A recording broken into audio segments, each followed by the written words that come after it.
welcome to a very special edition of Car Throttle and to Gaydon, home of Jaguar. It's a cold, wintry day, but the sun is shining. I don't think this is going to be a bad day at the CT office. Do you?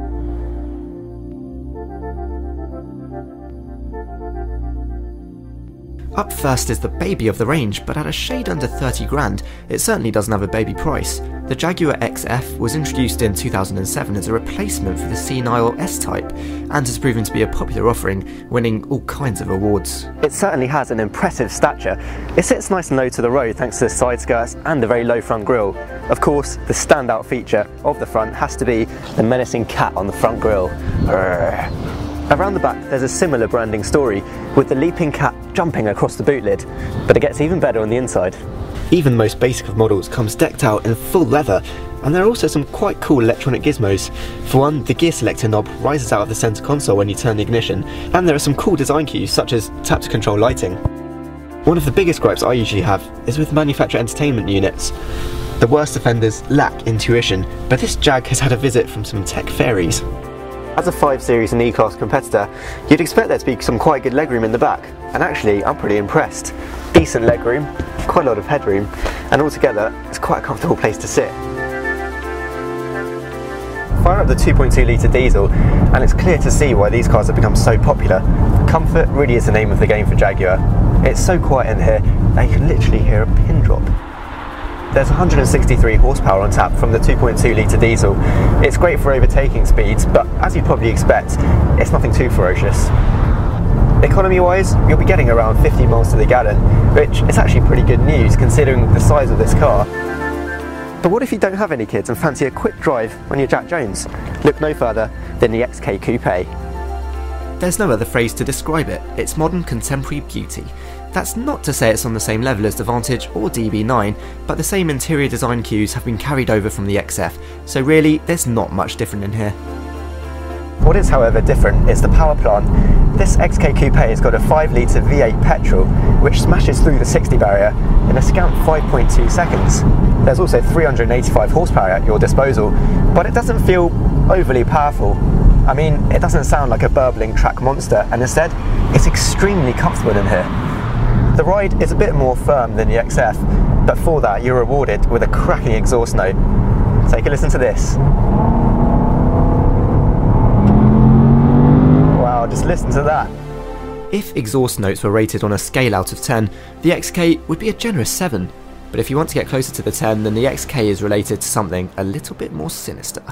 Say hello to its supercharged sibling, the Jaguar XKRS. Those of a nervous disposition, look away now.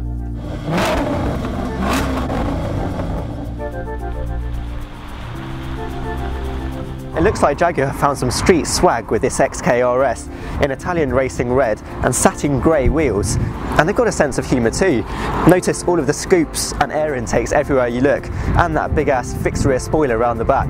What isn't as funny as simply gobsmacking is the power. 550 PS and 0-60 in 4.2 seconds. The top speed, 186 miles an hour. This thing is mental.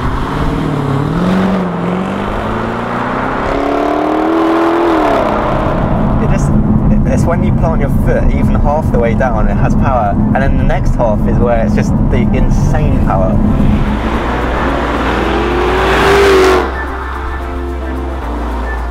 To really cap off the story of how Jaguar have managed to turn their brand around since Tata's takeover, we need to jump back 20 years, when Jaguar were an independent British manufacturer, when they produced one of the best looking supercars of all time. We need to go back to the era of the XJ220. And to talk us through it, we met with Don Law, owner of Don Law Racing and 220 Specialist. So Don, tell me a bit about the background and the history of the XJ220. Why was it built in the first place?